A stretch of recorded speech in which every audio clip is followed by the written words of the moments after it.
Adam Swift with 2 tries, 6 tackle busts, 138 metres and 2 clean breaks.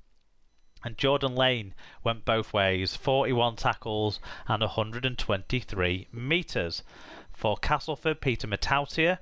This might not be one of his good games, but he got 6 tackle busts and 181 metres playing from fullback. Daryl Alforts, 6 tackle busts, 143 metres. George Griffin, 118 metres. And Ollie Holmes, 1 try and 105 metres. So 2 of the confirmed departures from Cass there in that list.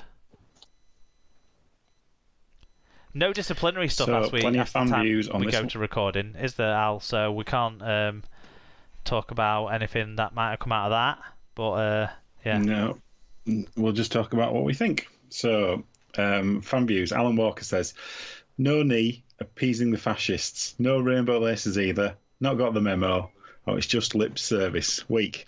Anyway, Cass came out all Penny Panthers and went 4-0 up with some razzle-dazzle from the off. For the next 75 minutes, they were all Penny Lancaster. Hull didn't need to be good to win. They weren't. Snide even walked off to help Cass. If someone had a kick Grub up in the head, it would have had some. Glad it were free.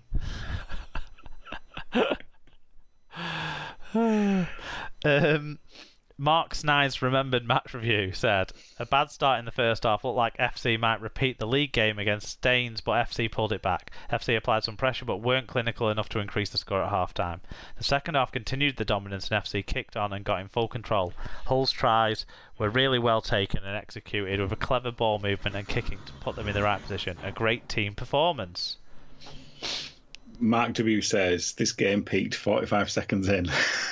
After that, it was a scrappy mess. Penalties, errors and shithousery killed the flow and made it feel 3 hours long. Also, just how is it just 2.5 years since Richardson was in the dream team and the England conversation?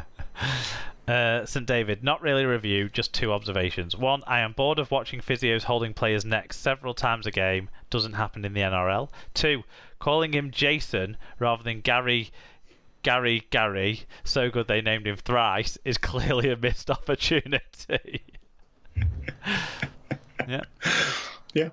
Fat by Rob says, it started so well again with yet another elite academy product rounding Connor like he wasn't there with his first touch of the ball. After that, it was a bit shit. FC made so many easy yards. I can't see clubs queuing up for Richardson anytime soon. Mack has wasted in the halves and the forwards didn't show up.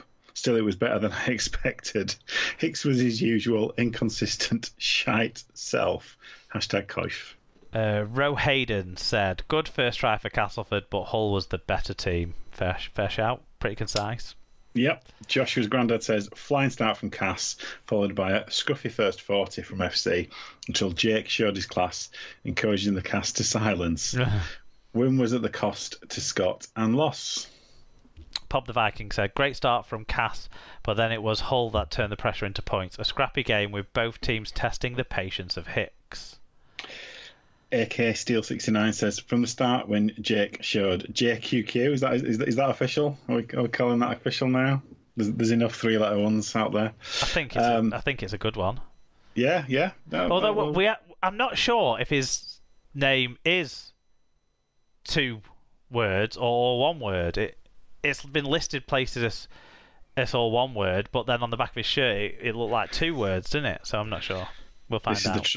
This is the trouble when you come in as a 17-year-old without even appearing on the Castleford website.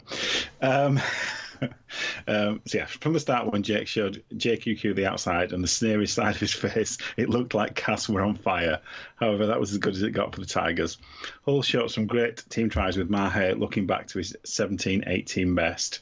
Gentleman Josh Reynolds, his ex-Grub nickname, completely bemusing the Cass fans, showed some real composure and perfect tackle technique to inspire his team when we're quiet.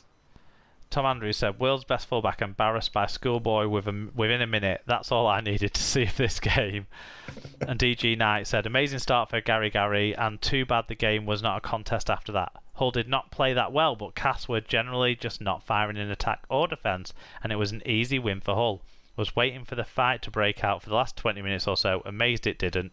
Glad Fozzie is okay. So what did you think about this one then? I think David there in the last one summed it up quite well. I didn't think it was a very great performance by Hull, and kind of like some of the other guys sort of thought it could have got worse, because Cass weren't at the races. This was not the same Cass side that we saw the week before, and there was some similarities in a way to the Leeds game, more than there was certainly to the Challenge Cup game against Warrington. But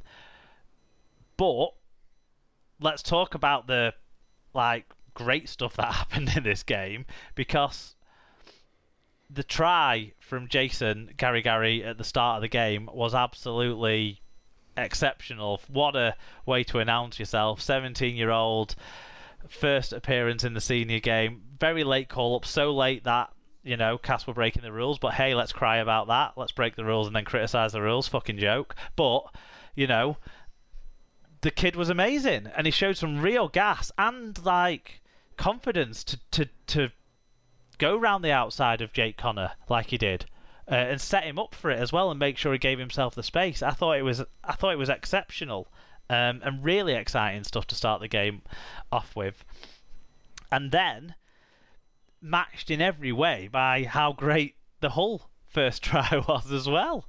The Swift try, where he played the ball after kind of a roll up your sleeves exit set run, and then backed up the play all the way back over on the side of the field where he normally is to take the pass to go in and score. But the amount of sort of offloading freedom that Hull played with to get to that point was really good. And sometimes with that you'd want to criticise some of the defending when so many offloads were allowed, but actually I think Hull just set up the play really well and executed really well, and all jumped on the kind of ad-libness of it really well. The only player maybe that got himself out of position was Matautia when he kind of overcommitted to Fanua, but having said that, Fanua was busting through the other tacklers, and that did set up a bit of a theme of busting through these tacklers, didn't it? Because the Connor try, I mean, he carried the guys for about 10 metres and he had no right to score.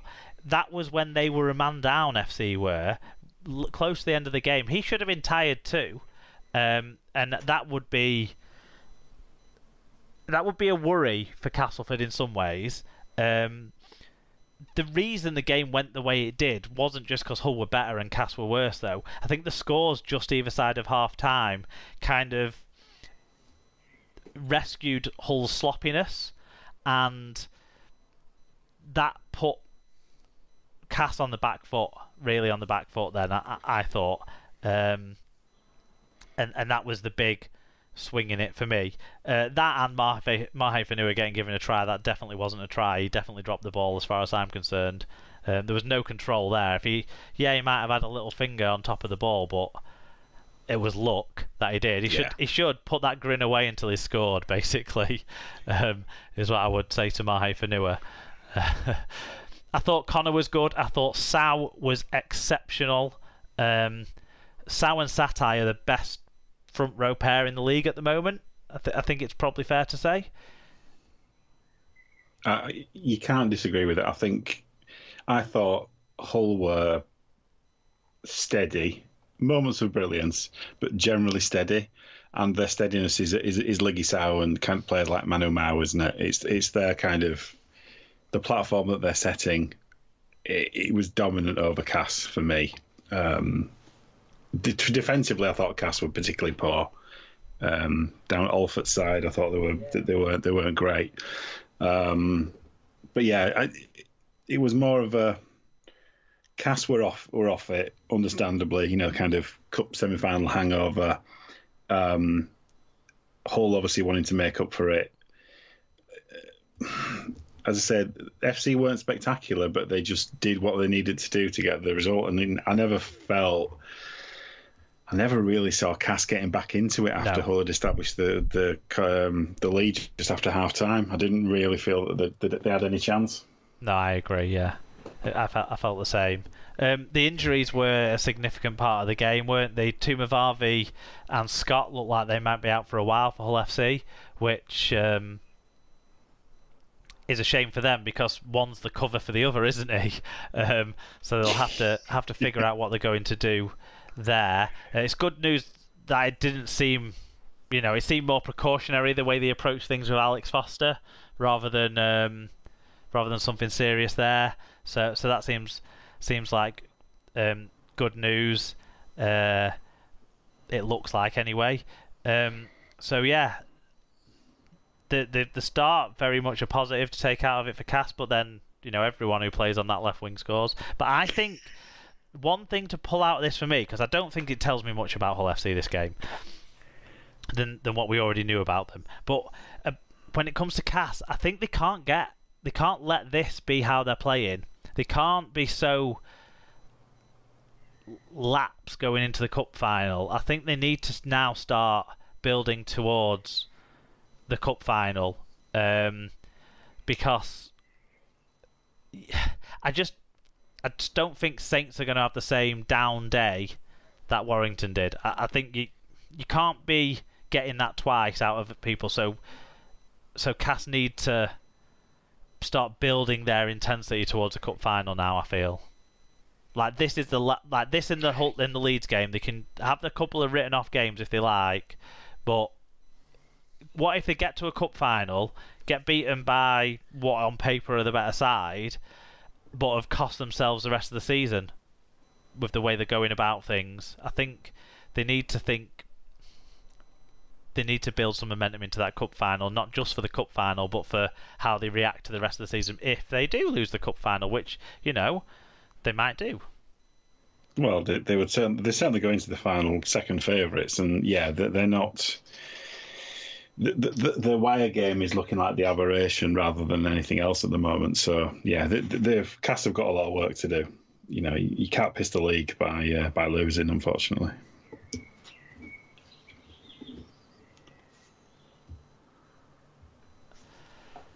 Let's unless you got anything else to pull out on that one. I was going to have a word about the spark in the second half, but it was just Josh Reynolds being Josh Reynolds, wasn't it? So there's nothing really else to say. No, and actually, I do find Hicks an inconsistent referee. Not biased, but inconsistent within games. But I do think he should have pulled up Josh Reynolds for being a sarky arsehole. Yeah. Well, you could do that in the tunnel before the start, though, couldn't you? Yeah. Yeah. So, on to the second televised game of the weekend, the hastily rearranged fixture that appeared on our screens. It was Hull KR against Salford. And to be fair, this wasn't much of a contest. It finished 40 points to 4 in Hull KR's favour. It was 16-4 at half-time. Chris Kendall was the man in charge. So, stats, as you might expect, paint a dominant picture. Rovers having 554 metres, 1.2 metre per carry better average gain, 8 breaks to 1, leading to 7 tries to 1. Yeah. Salford gave up 4 more penalties and had a tackle success rate below 90%. Not a good sign. For KR, Sean Kenny-Dowell, a try, 12 tackle busts, 210 metres, 3 clean breaks and 3 offloads.